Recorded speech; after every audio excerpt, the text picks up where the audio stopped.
মানে শুট কৰি দুম, বেশি বাজে কথা কইলে শুট কৰি দুম। শিক্ষক ৰূপী প্ৰবঞ্চক চৰকাৰী ট্ৰেক্টৰ চাকৰি সোলাৰ প্লেট দিয়াৰ নামত সংগ্ৰহ কোটি কোটি টকা। প্ৰাক্তন শিক্ষকৰ বিলাসী জীৱনে চকু কপালত তুলিছে সাধাৰণ জনতাৰ। ফৰ্চুনাৰ, দুখনকৈ স্কৰ্পিঅ, ক্ৰেটা, i20, 23 লাখ টকীয়া বাইক। মানকাছৰ গুৱাহাটীত ঘৰ মাটি, চাহ বাগিচা আৰু বহুতো। দালালৰূপী প্ৰাক্তন শিক্ষকৰ বিৰুদ্ধে সুখোচৰ থানাত 4খনকৈ এজাহাৰ। এটেনশ্যন মুখ্যমন্ত্ৰী মহোদয়, এটেনশ্যন আৰক্ষী সঞ্চালক প্ৰধান মহোদয়। এসময়ত শিক্ষক আছিল তেওঁ, কিন্তু শিক্ষকতাৰ দৰে পবিত্ৰ বৃত্তি এৰি দিলে তেওঁ। কাৰণ তেওঁৰ বৃত্তি সলনি হ'ল। সামান্য দৰমহাৰ টকাৰে চলিব নোৱাৰে। অৱশেষত বৃত্তি সলনি কৰিলে তেওঁ। এসময়ৰ মানৱ সম্পদ গঢ় দিয়া শিক্ষক এতিয়া মহাপ্ৰবঞ্চক।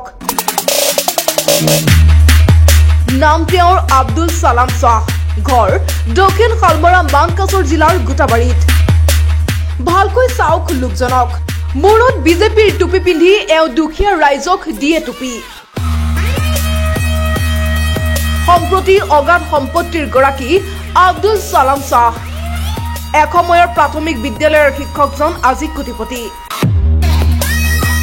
মানকাছৰ গুৱাহাটীত অগাধ মাটি সম্পত্তি, চাহ বাগিচা, কেইবাখনো বিলাসী বাহন, 23 লাখ টকীয়া বাইকৰ গৰাকী আব্দুল ছালাম। কিন্তু আব্দুল ছালামে কেনেকৈ ঘটিলে ইমান টকা?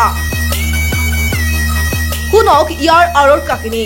এসময়ৰ শিক্ষক আব্দুল ছালাম এতিয়া এজন মহাপ্ৰবঞ্চকৰ উপৰিও এজন গুণ্ডা।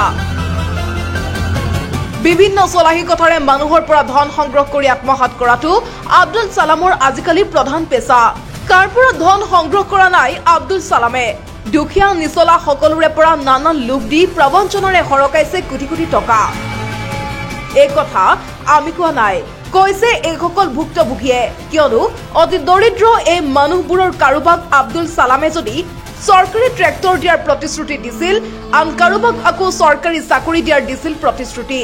আনকি একাংশ লোকক চৰকাৰী সোলাৰ প্লেট দিয়াৰো প্ৰতিশ্ৰুতি দিছিল আব্দুল ছালামে। আৰু বিনিময়ত এই লোকসকলৰ পৰা ধন লৈছিল আব্দুলে। কিন্তু মহাপ্ৰবঞ্চক আব্দুল ছালামক ধন দিয়াৰ পাছত এটা বৃহৎ শূন্য উপহাৰ পালে এই লোকসকলে।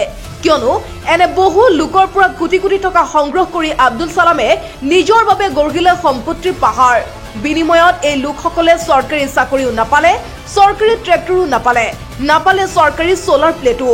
বিভিন্ন সময়ত এই লোকসকলে আব্দুল ছালামক ধন বিচাৰি ফোন কৰিছিল যদিও ধন দিয়াৰ পৰিৱৰ্তে এই লোকসকলক আব্দুল ছালামে দিছিল গুলিয়াই দিয়াৰ ভাবুকি।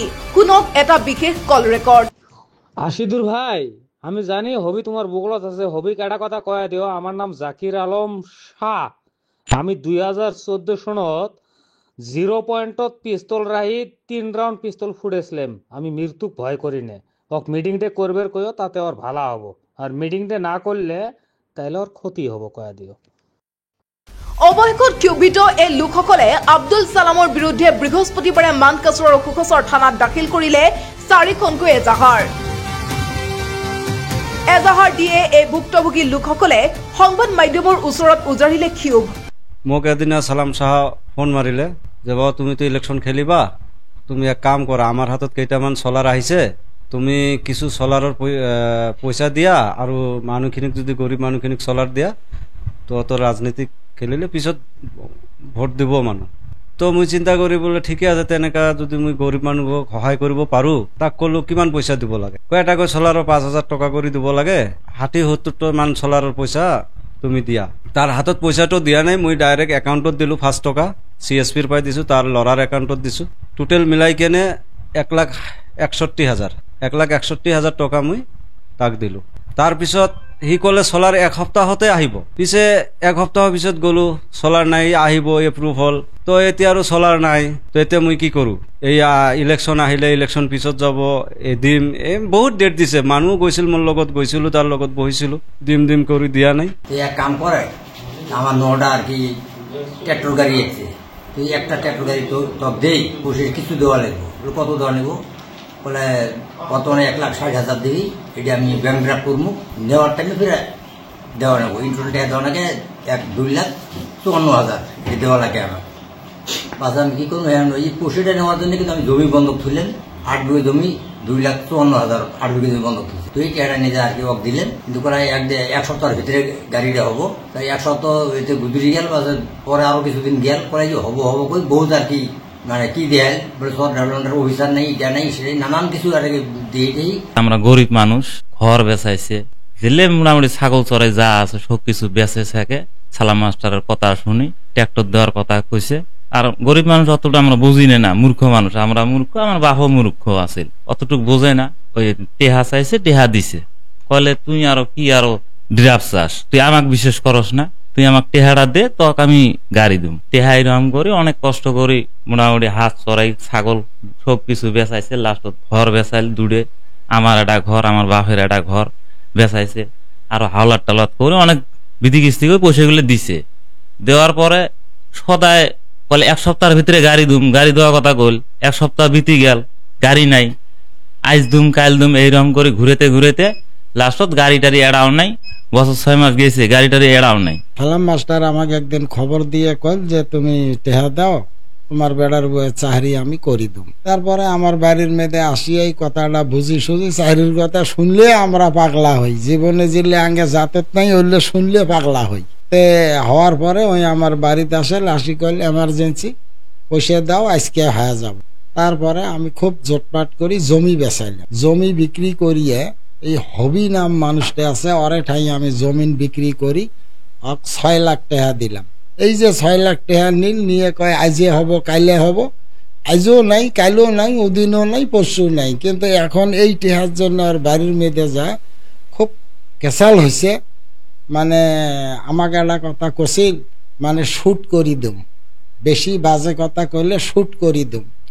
এখন কি দি শুট করবো, ডাঙাবো না পিস্তল দি গুলাবো, আমি তো ওটা বুঝি না, খালি কইলে শুট করব। বিষয়টো কেৱল ঘোষৰ আৰক্ষী নহয়, মুখ্যমন্ত্ৰী হিমন্ত বিশ্ব শৰ্মাৰ লগতে ৰাজ্যৰ ডিজিপি মহোদয়েও গুৰুত্ব সহকাৰে ল'ব লাগে। কিয়নো বিজেপিৰ বেনাৰ লগাই আব্দুল ছালাম শ্বেখৰ দৰে বহু প্ৰবঞ্চক সম্প্ৰতি ৰাজ্যখনত পিয়াপি দি ফুৰিছে, য'ত বিজেপি দলটোৰ যথেষ্ট বদনাম হৈছে। যি সময়ত ঘোষ লোৱা প্ৰথাৰ ক্ষেত্ৰত মুখ্যমন্ত্ৰী অধিক কঠোৰ হৈছে, সেই সময়ত মহাপ্ৰবঞ্চক আব্দুল ছালামৰ দৰে লোকে মুখ্যমন্ত্ৰীৰ কঠোৰতাক অংগুষ্ট দেখুৱাই দুখীয়া ৰাইজক ঠগি আহিছে।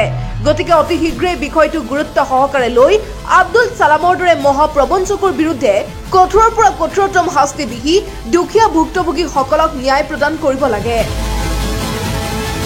ব্যুৰ' ৰিপৰ্ট, প্ৰতিবিম্ব লাইভ।